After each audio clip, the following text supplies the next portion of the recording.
And if someone said to me, "What's your favorite soup?" I'd say, leek and potato. The leeks have a very special perfume all their own. If you can't get them, you can use onions or use part onions, part leek. And when you get your leeks, there's a little bit of green that you leave on, which is tender, and be sure to wash them thoroughly, and then cut them in half lengthwise, and you just cut them simply like this. And you want about 3 cups of leeks and or onions, and in they go to a pot, and potatoes, and just chunk them up rather nicely that way. And I've kept them in water so that they won't discolor, and they go into the pot. I've got about 3 cups of each there. And then for the liquid, this may surprise you, but it's just going to have plain water. And the reason for that is you don't want anything to interfere with the lovely, fresh taste of these vegetables. Now, how's this for simple? Just turn the heat on high and let the soup come up to the simmer. And while it's coming up to the simmer, put in 1.5 teaspoons of salt, and then cover it partially. You never want to cover it fully because you want a little bit of air to get in there. Otherwise, it might boil over. And that'll take about 20 to 30 minutes until the vegetables are tender. Ooh, that really smells good. There's nothing like leeks, I think. And you can serve this just as it is because the vegetables are all tender. But I think it's much nicer to puree it. And I'm going to do that in a vegetable mill. I'm pouring that through so the solids are kind of strained. And then I'll start doing a little bit of that, but I want to put it over on this pot. And then I'm keeping liquid behind because that helps the solids go through. But this is nice and tender, so it's going through nicely. But remember this trick if you're using a mill, to keep a little liquid, as it just makes it go faster.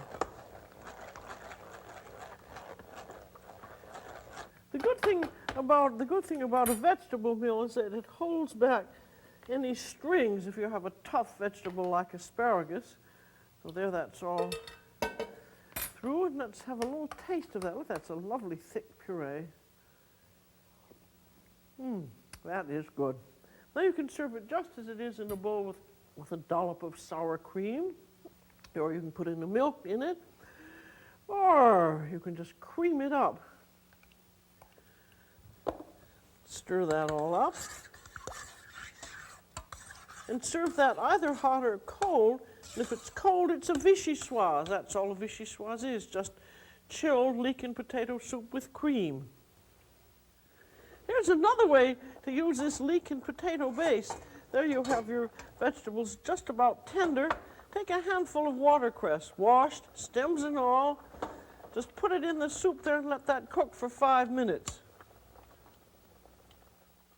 After it's cooked, drain it. Puree the solids.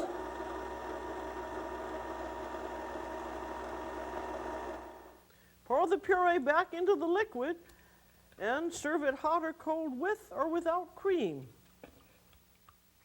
And still another variation on a leek and potato or onion and potato base. Kitchen treasures such as cooked turnips. In they go. I found these in my fridge, a little bit of cauliflower, in that goes, and here's a bit of grated carrot. Put in anything you think might go well. Simmer that up for a few minutes. Puree it as before, and you know what that's called? Soup du jour, today's soup. 1 base, 4 variations, but there are dozens more.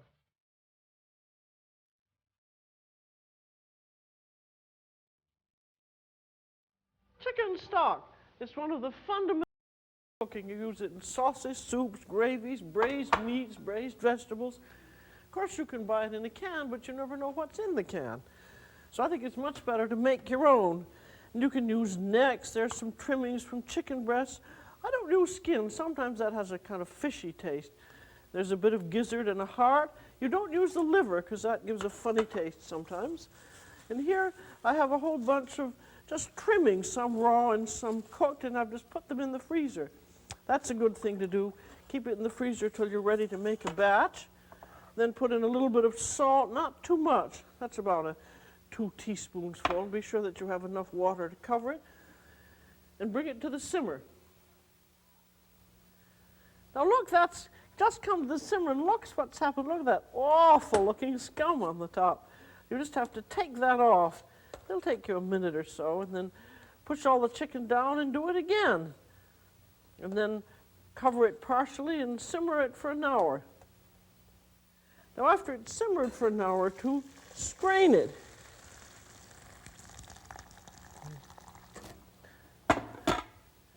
And then you want to degrease it. And the easiest way to degrease it, if you've got plenty of time, is to chill it in the refrigerator. Now after several hours or overnight, when it's thoroughly chilled, all you need to do is scrape this congealed fat off the top. I'm using just a great big rubber spatula. See how easy that is? There you are, your own homemade chicken stock. Couldn't be easier.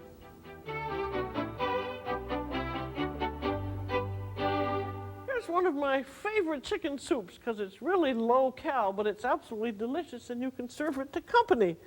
I've got 2 quarts of chicken stock in here. There goes in a bay leaf.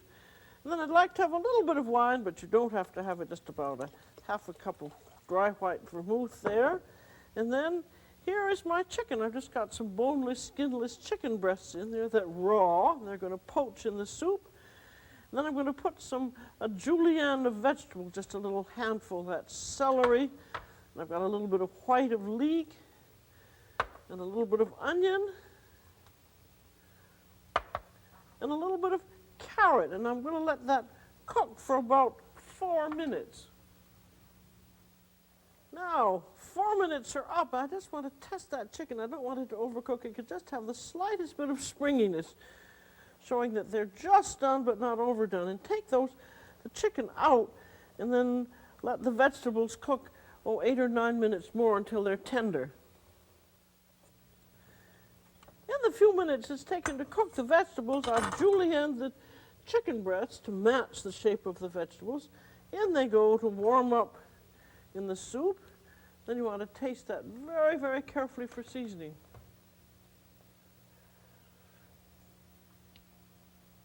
I'm going to put just a little more salt. I think it needs that. It's better to salt less at first than more. And that soup is now ready to serve. Now, here's a variation on this clear chicken soup with a julienne of vegetables. This one is exactly the same, but rather than julienne the vegetables, I have diced them. And now I'm putting in the chicken, and I've diced the chicken breasts, and now I'm going to turn it into a cream of chicken soup. And now I'm going to drain out a little of this nice chicken stock.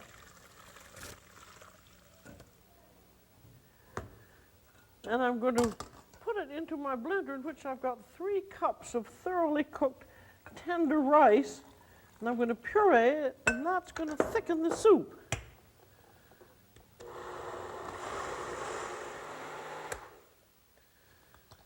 There. That's nicely pureed. It goes back into my chicken soup.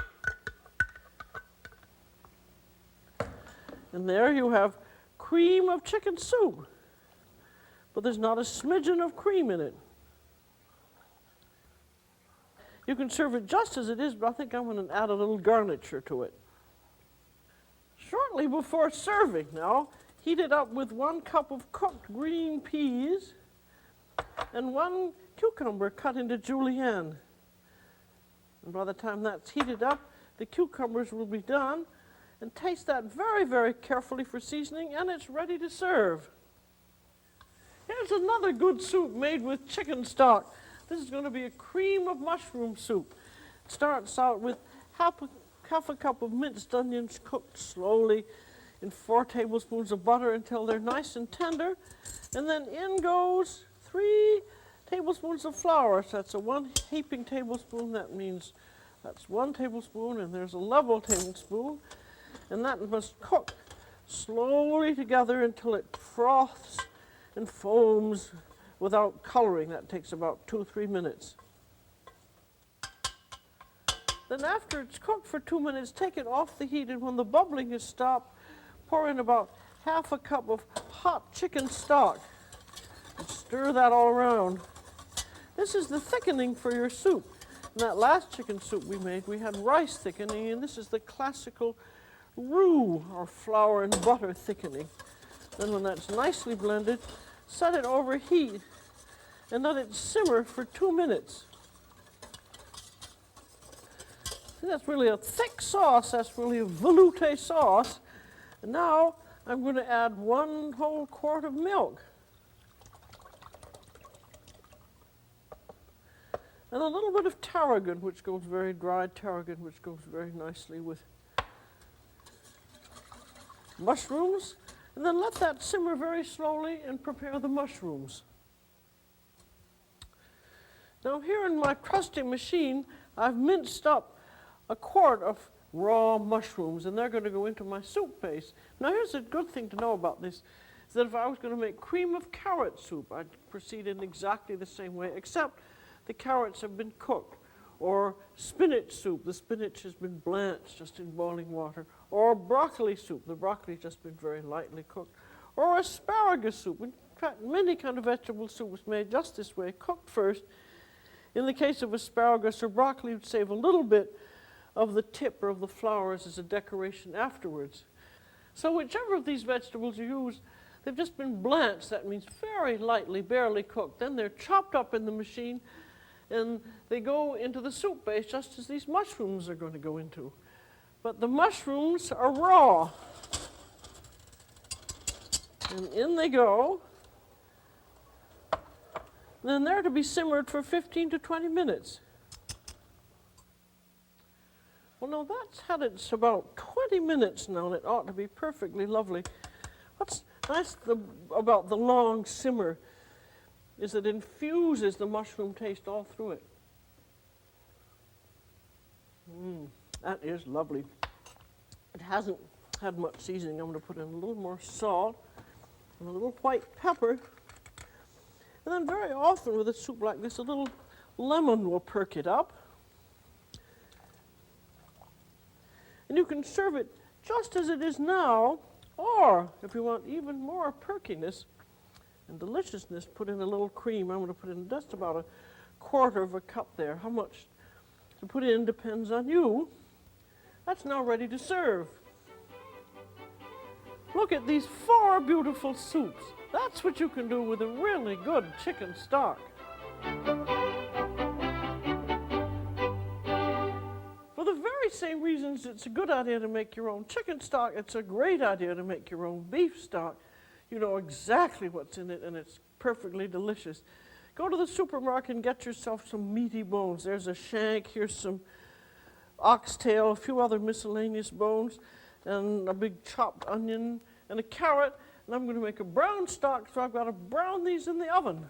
So in they go into a 450-degree oven. And about every 15 minutes, turn and baste them. And in about half an hour, they'll be nice and brown. Now, after your bones and vegetables have nicely browned like this, spoon out excess fat, and then dump the contents into a big pot.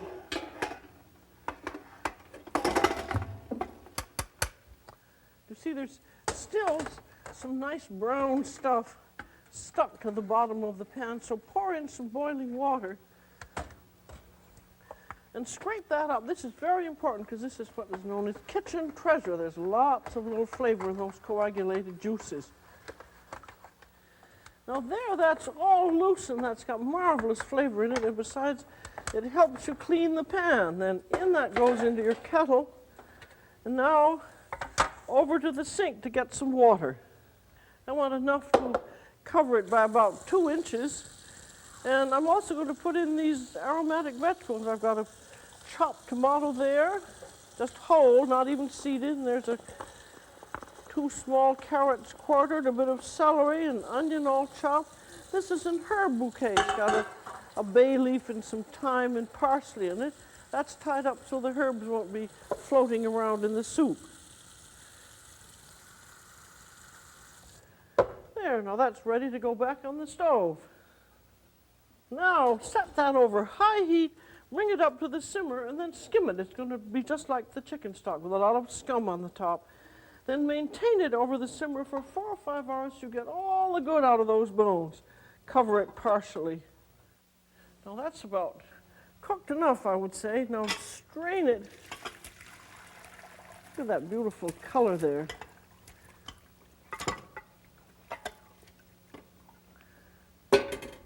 And make sure you've pressed all the juices out of everything. And now, degrease it, just as we did for the chicken stock. Now you've got this wonderful homemade beef stock, you're in the position to make some marvelous soups. One of the best, I think, is beef and vegetable. I have in here a cup each of carrots, onions, leeks, and celery, and I've just lightly sauteed them in butter. It just seems to give them a better taste. And then in goes 2 quarts of beef stock and about a cup of turnips. They don't get sauteed, so they don't need it.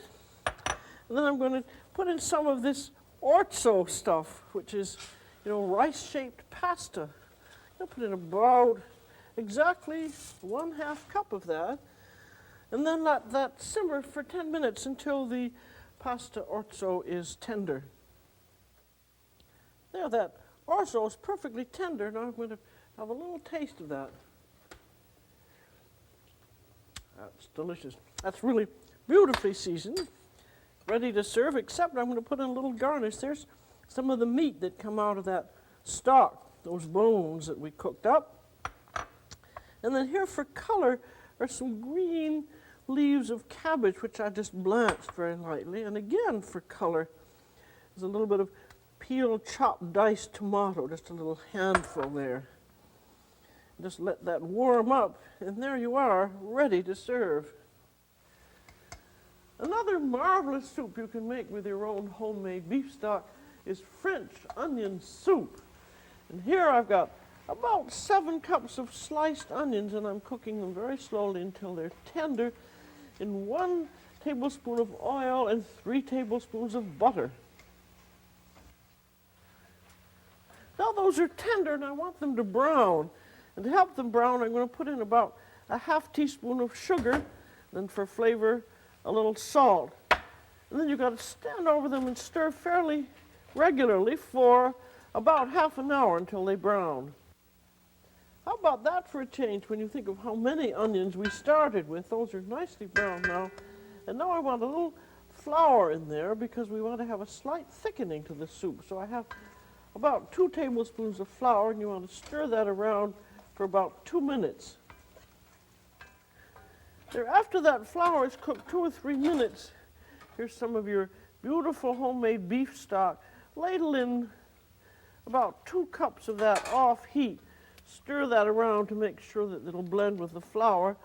And then if you want, put in 4 or 5 tablespoons of good cognac, and then about a cup of wine. That's, I always use French vermouth. Stir that around, and then ladle in the rest of your beef stock. I had about 2.5 quarts there. And then you want to bring that up to the simmer and simmer it for 30 minutes. Here's my onion soup all done and beautiful, and a very easy way to serve it is put a toasted piece of French bread in the bottom of a soup bowl and some grated Swiss cheese, and just ladle the soup on there. That's easy and delicious. But here's the classic gratinéed onion soup, which I have croutons in the bottom of the dish, sliced cheese on top of that, and the soup goes over. This is an oven-proof dish, by the way, because it's going to bake. There we are. Now I'm going to finish it with another layer of croutons. Now the final crouton on this, and this is our own French bread, so it doesn't sink to the bottom. And now I'm covering this with grated Swiss cheese, and then it's going to go into the oven, a 425 oven, and bake for 20 to 30 minutes until the top is nicely browned. 1 great stock, 2 great soups, and that's just the beginning.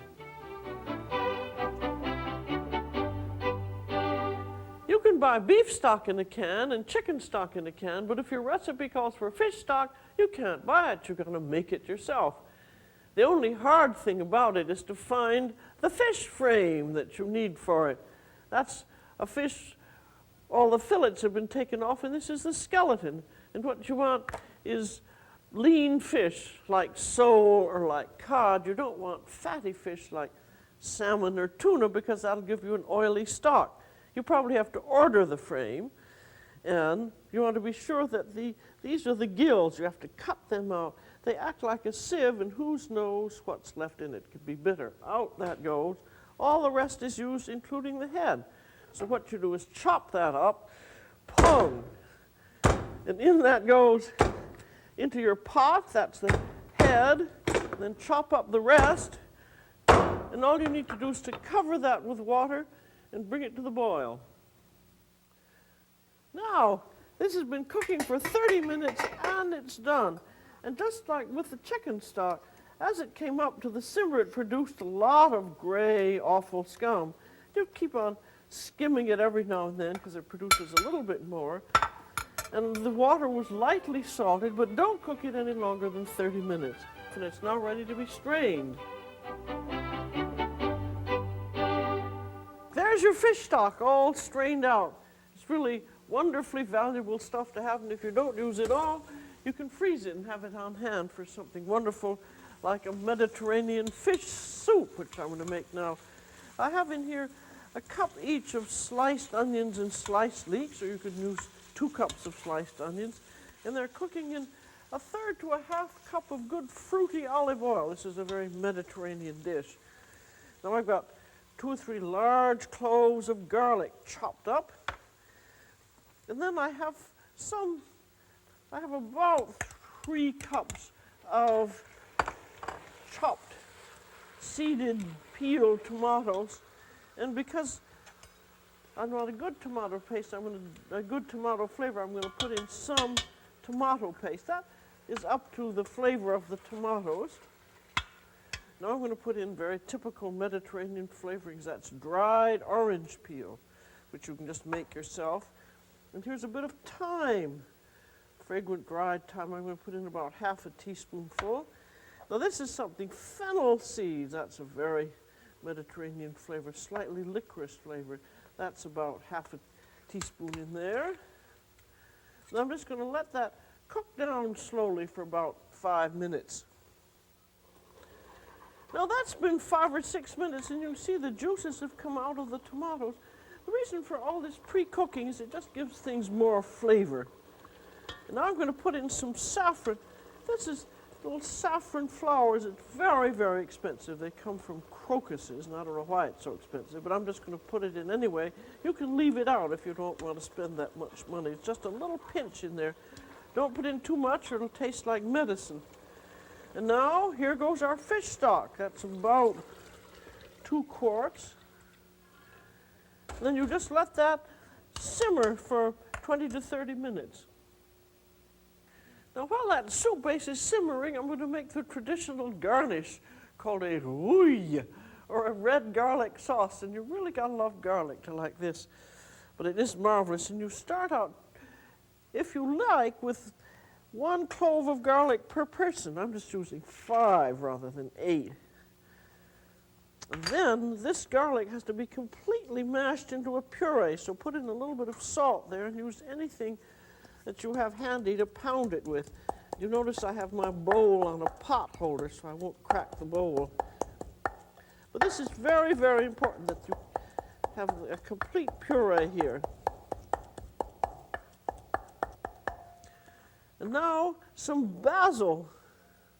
If you have fresh basil, that's wonderful to have. If not, use another herb, a dried one. And now, I'm going to have a little bit of breadcrumbs, and the breadcrumbs are going to act as a thickener. And to make them mash up, I'm going to put in a little bit of canned pimento, and to give it a little flavor, 3-4 squirts of Tabasco.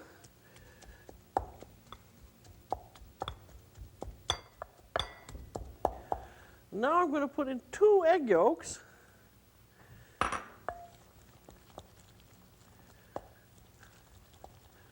This is all in the interest of mashing things into a paste.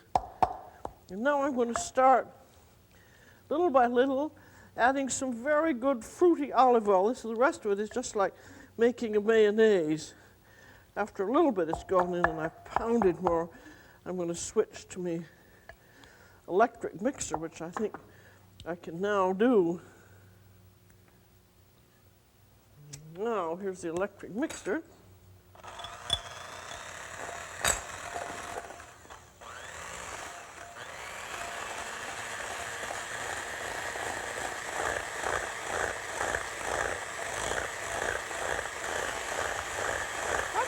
In about a cup of olive oil here, very, very slowly. It's got to be good and thick. Now that should be enough. Now I think I'd better taste that.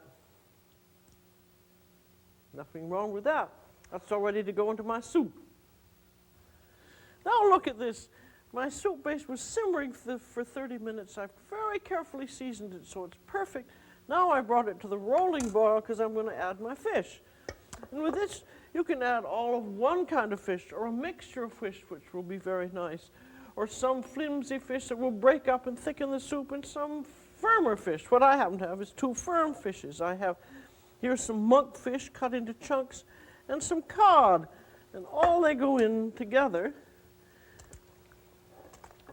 And then it's to come up to the boil again, and then it only takes 2 or 3 minutes to cook. You just don't want to overcook it.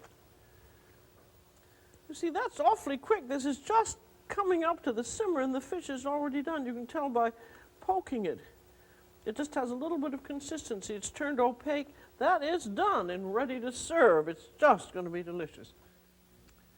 Now to serve, put 2 rounds of toasted French bread in wide soup plates and slather them with that Rouille, the red garlic sauce, and then ladle a big bunch of fish and sauce into the soup plate. Oh my, that smells good. And then put on a little bit of parsley and sprinkle on with a little bit of grated Parmesan cheese. That's really a meal in itself.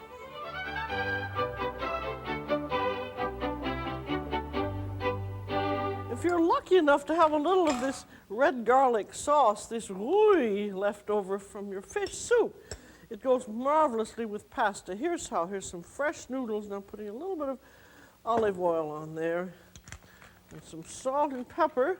I always like to do this first with the pasta because it sort of gets it all ready and the sauce doesn't stick to it too much. And then here goes the Rouille. Oh, you'll just love this. Because it gives it so much flavor. You could eat it just like that, but it's awfully nice. I want to put in a little green peppers and red peppers and toss that up a bit more. And then toss in a little grated Parmesan cheese. How's that for a wonderful dinner?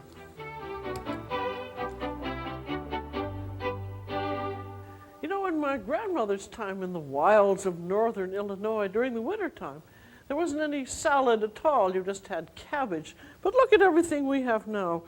Curly endive, escarole, Boston lettuce, romaine. You just have everything your heart can desire. But you do have to pay some attention to it. Wash it thoroughly. There's nothing worse than a sandy salad. And then get yourself one of these salad whirligigs that dries the lettuce. They just work wonderfully. And the second worst thing is having a wet salad. And then you want to, if you're going to preserve it a bit, layer it out.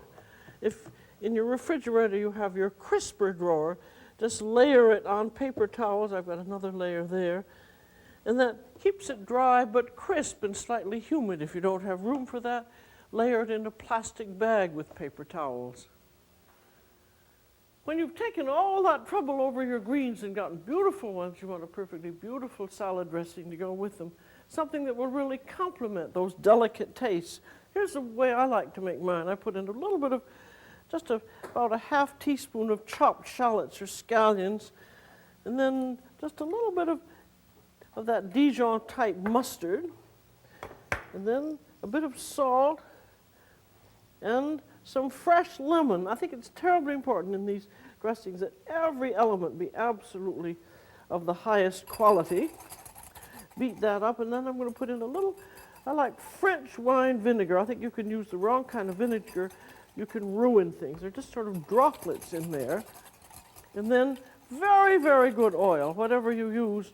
I'm using a very light virgin olive oil, and I just started by droplets at first.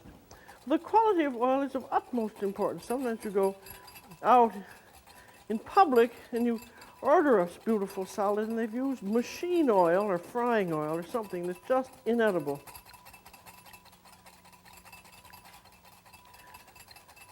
And the proportions, I think you've got to be very careful. You don't want too much vinegar. I use about 1 vinegar to 4 or 5 oil. But after you think you've got about enough in, then taste it very carefully for seasoning and see how it is. You can always add a little more vinegar, a little more salt. I didn't put any pepper. I'm going to put some in now. And that, to me, is a perfect little dressing. Now, I've got my salad greens on nice and crisp, and I'm just tearing it up a little bit so that they'll be in bite-sized pieces just before dressing it. There's my little dressing there. Stir that all up. And you don't want to coat the leaves. You don't never want to drown it. I think that can really have the rest of it. See, this salad will serve about 4 people with big salad appetites. There, that's all there is to a tossed green salad. Serve it immediately.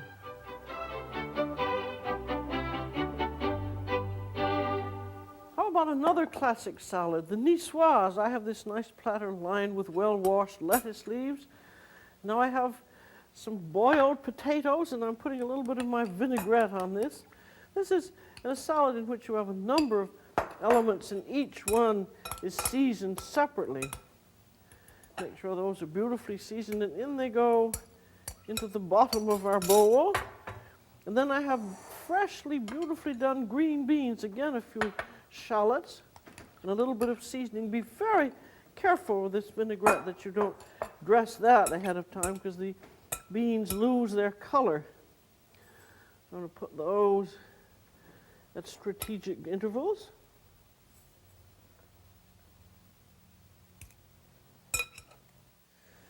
Now some nice fresh tomatoes. These again are seasoned. Some people make these salad and put it all together and then toss it around, and it ends up looking like dog food. You should have a poem of an arrangement. Now a bit of canned tuna fish. That's a very Mediterranean element. Now some hard-boiled eggs.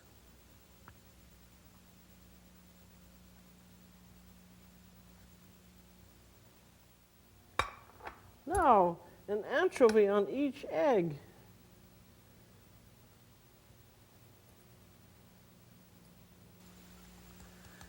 Now I'm going to put a little bit more of my vinaigrette dressing over all, just to make sure we have enough, but not too much. And then we have some nice, these little cute little olives from Nice or Italy. They're all the same. They're very nice little olives. And then a few capers. You can't have a Provençal dish without capers in it. And then a bit of parsley over all, and she's ready to serve. How about that? Salad Niçoise is a classic example of a composed salad, meaning something that's been arranged. Here's another one, a pasta salad using those corkscrew-shaped pastas with dark accents of olives, red pimento, a little greenery of peas and broccoli. That's a lovely salad. And then here's a very chic little first course arrangement. Breast of pheasant bathed in vinaigrette with little segments of orange, onion rings, and frizzy lettuce, plus toasted pine nuts.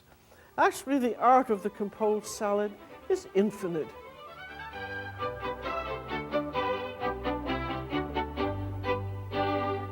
How about a deluxe chicken salad? You know, I think one of the great tricks in making a chicken salad is to toss the chicken meat in seasonings and flavorings and let it macerate for 20 minutes or so. And then when you fold in the mayonnaise, you've got a marvelous taste to it. And one reason I'm calling this deluxe is because I've got nice big pieces here.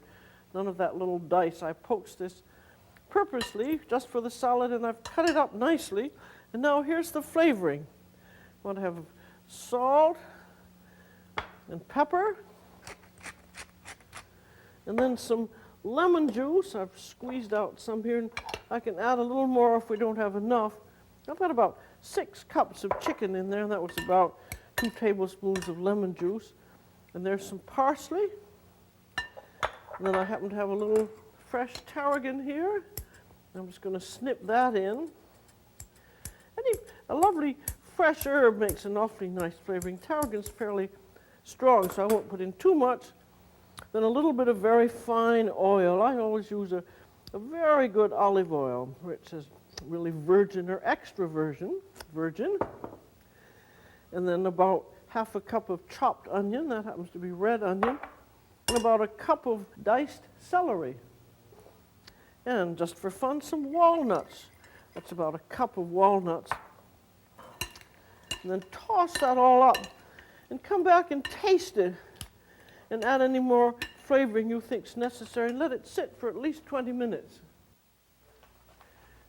I always refrigerate everything, even if it's only for 20 minutes. I think it's a very good habit to get into. So here's our salad, and you want to taste it very, very carefully at this point. You want to make sure there's plenty of salt and everything else in it. That's good, but this should be perfect at this point so that you could even serve it right now. But I'm going to put in some mayonnaise. And you want just enough mayonnaise to enrobe it. That's probably 2/3 of a cup, but we'll just see. There, now that's just nicely enrobed and not too much mayonnaise. Homemade mayonnaise, by the way. And it's ready now to be arranged on a platter. Here's our chicken salad all nicely arranged with a necklace of watercress, a little extra mayonnaise for those that love homemade stuff. And here's a lobster salad arranged in an avocado half, and that's done exactly in the same method of the maceration first to give it extra flavor. It's that maceration that makes all the difference.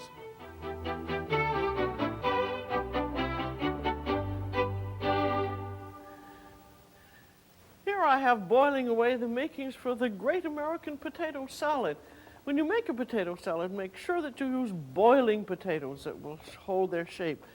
Don't use bakers, or you will be sorry because they'll come apart. And what I've got here, these are potatoes in slices, boiling in lightly salted water for just a few minutes, and taste them. And as soon as they're just tender, drain them.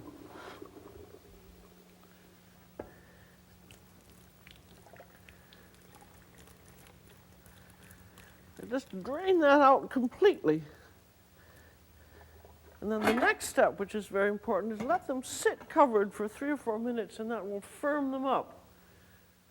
Now, presumably they have firmed up a little bit, and I'm dumping them into a great big mixing bowl.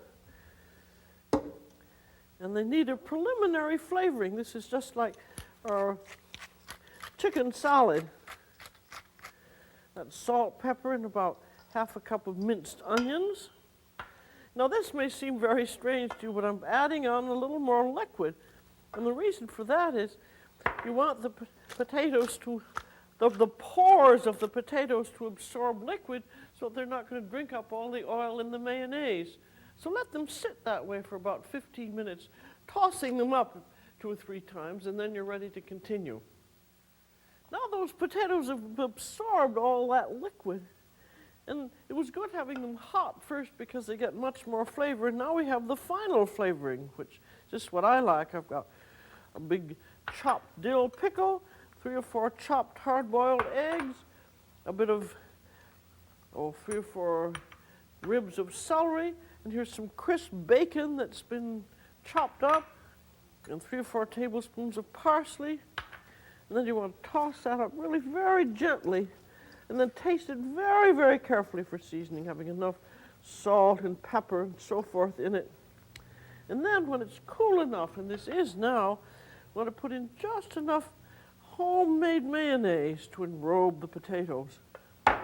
Not too much. You can always pass some mayonnaise separately. And I think it's a good idea to get the potato salad done ahead and refrigerate it for, even a day, because it firms up the potatoes and they absorb the flavoring. Here's another great American classic, coleslaw. I think it's very important when you make it that it be very, very finely shredded, and the knife really does the best job. So here's how we go about it. In this bowl here, I have a teaspoon and a half of salt and a teaspoon of sugar and 3 tablespoons of vinegar, and I'm putting in a little bit of this Dijon type mustard, stirring that all around.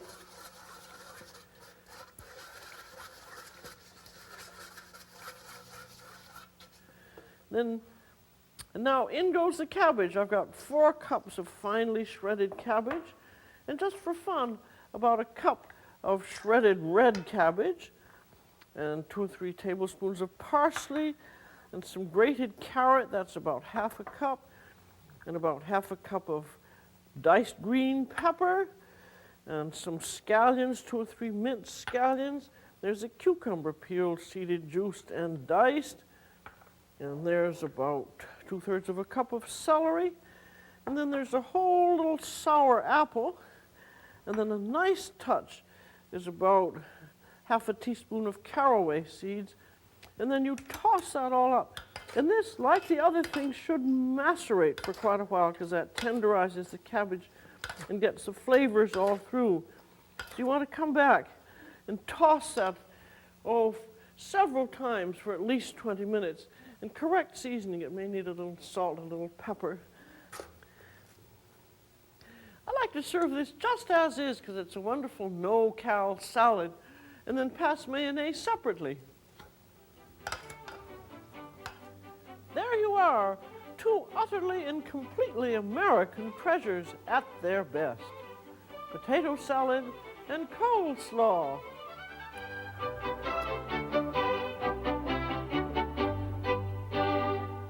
Let's make some French bread. It's delicious to eat, and you can't buy any that's any good, so if you want it, you've got to make it yourself.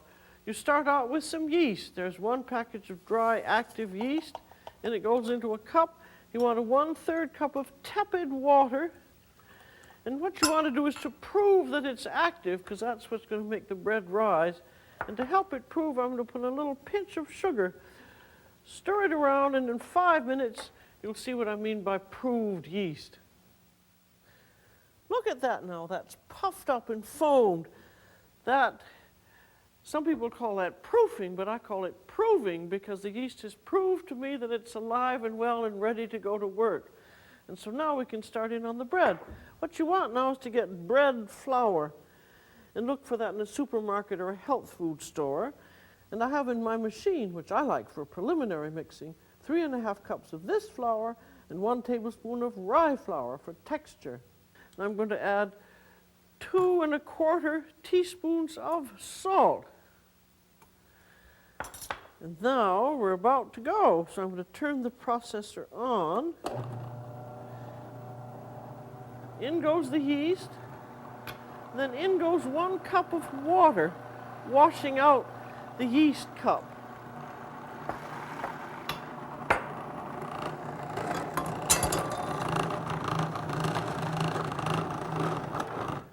Now you turn off the machine and let it rest because you want the flour particles to absorb the liquid, and that makes for faster and better kneading. Now's the time to take a look at it. And you notice I'm using the plastic blade there because that doesn't heat up the dough too much. And take a feel of it. It should be fairly dry. If it's too wet, put in some more flour. If it's too dry, add a few drops of water. And now, the second part of the kneading is I want about 30 revolutions. 1, 2,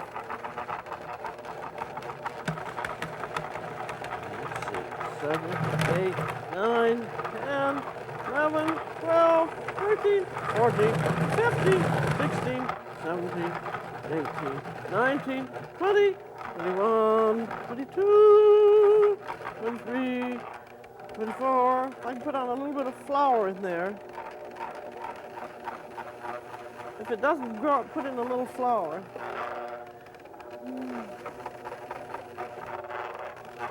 There, I'm going to consider that enough. There. You have to kind of do it, run with the punches on this. Now out it comes, and it has to have another rest.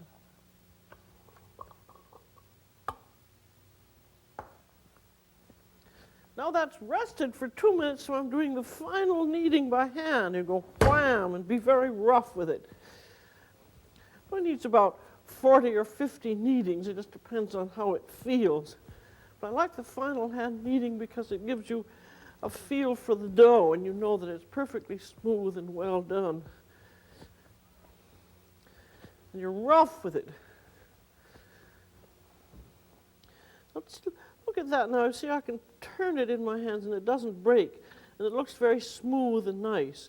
I would consider that done. And what you're doing are kneading all the gluten particles so that they form together in a kind of a web. And that's what allows the dough to rise. So into an ungreased bowl, you want the dough to have a grip so that it can rise up. And then cover that with plastic and a towel. Now what I do on a cold day to keep it warm is to put it in the oven, but all I do, I turn the oven on to warm for 30 seconds, counting 1,000, 2,000, 3,000, 4,000, 5,000, 6,000, 29,000, 30 seconds. Turn the oven off, and there is just a noticeable warmth in there. So just set that in there and leave it for 40 minutes. Now let's see what that's done after 40 minutes. I don't know that this is really 75 to 80 degrees, but it has worked before, and it has worked again. You see, that's just started to rise. That's just what we want. And now, out onto your work surface.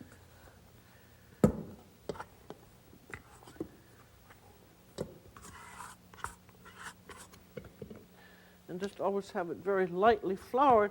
Now this is going to seem ridiculous, but you want to deflate it at this point.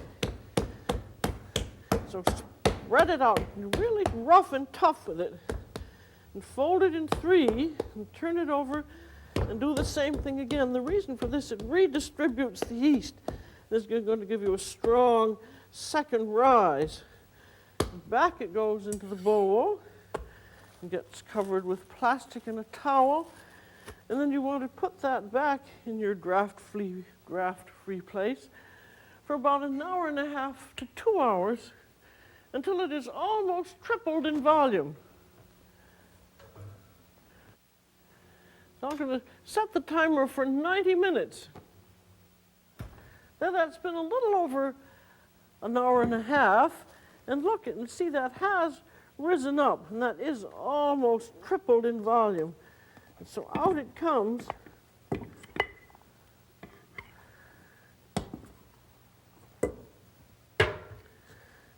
Now cut it in half, and I'm going to turn one half into a long loaf, and I'll reserve the other half and cover it with my bit of plastic wrap. And now for the long loaf, you first started out with it in half, a piece in half, and then you flatten it out.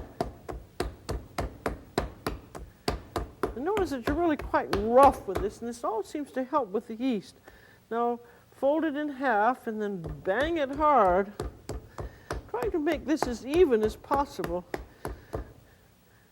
Then, that's where your fold is. You make a trench in that and fold that in half. I'm going to very lightly flour this. I don't want it to stick. And what you're doing here, you're creating surface tension, which, as you see, it's going to hold the bread in shape. Now we've got this shape. Now take your flat of your 2 hands and begin rolling them out. You see, I'm extending the loaf, extending the shape, and that at the ends you roll it rather thin, and that gives you your pointed ends, and you don't want to roll it out longer than your oven tray. I think that's just about right. And that's, see if you can find where the seam is. Well, that seems to have seamed pretty well together. If I always pinch anything together that I see, just to make sure everything is going to hold. And then I've got a floured towel here. And I'm going to lay that on seam side up. And then I'm going to make a little trench here, and then form your other piece of dough in the same way. There's another piece of dough, and here's how to turn it into a round loaf. You start out by folding the edges up together, and what you're doing is making a cushion shape. And again, what you're tremendously interested in is surface tension, because the gluten forms a cloak around the outside of the bread. Now here, that is a cushion shape. Now, to make it even more so, you take your hands like this and push underneath as you turn it around. You can really see that there's a tension that's pulling it into the round shape. And then turn that over, and I always call this a little pucker under here. Pinch that together, and that goes onto a floured towel. Sprinkle a little flour on so it won't stick, and then cover that loosely with a towel and let that rise. Here's another variation, little hard rolls. This time it's the same dough, but I've added 2 tablespoons of rye flour just to give it a little more country texture and color. Pinch that, and that goes on a floured towel. Cover it, and let them rise about an hour and a half or so until almost tripled in volume, and they'll be ready to bake.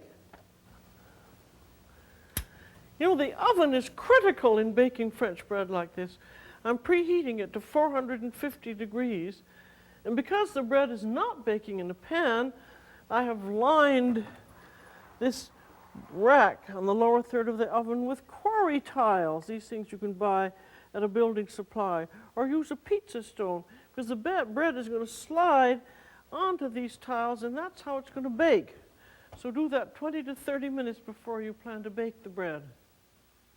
Now, there's my bread, ready and risen, but I've got to get it from the towel onto this board. This is just an old drawer bottom that I used to slide it onto those hot bricks.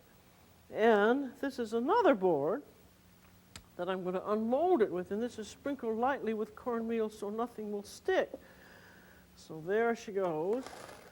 You know, this is a soft underbelly because the top of it is always crusted a little bit.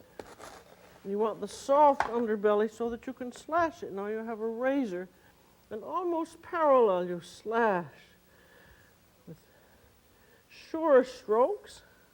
As you see how that opens up. And this makes a beautiful decorative pattern, and it also allows the bread to rise a little more. Now that's ready for the oven. Now, as soon as it's slashed, you want to slide that into your preheated oven. You see, you just pull it away like that. And then you need to have some steam in the oven. That's a squirter. You notice I didn't squirt the bread itself. I was squirting the bottom of the oven and the bottom sides to create steam. And the steam helps the bread rise more in the oven, and it also helps form and crisp and brown the crust. I'm going to squirt it a little bit more, and then I'm going to do that again in 2 minutes and leave the bread in for 20 to 25 minutes in all. Now that's been in about 20 minutes. And that certainly looks done, doesn't it? It's nice and brown, it thumps. But it probably isn't quite done, because it should feel light. So I'm going to turn off the oven and leave it in there another 10 minutes, because if it isn't quite done, the moisture from the inside comes out and softens the crust. I think it's better to have it a little more done than a little underdone.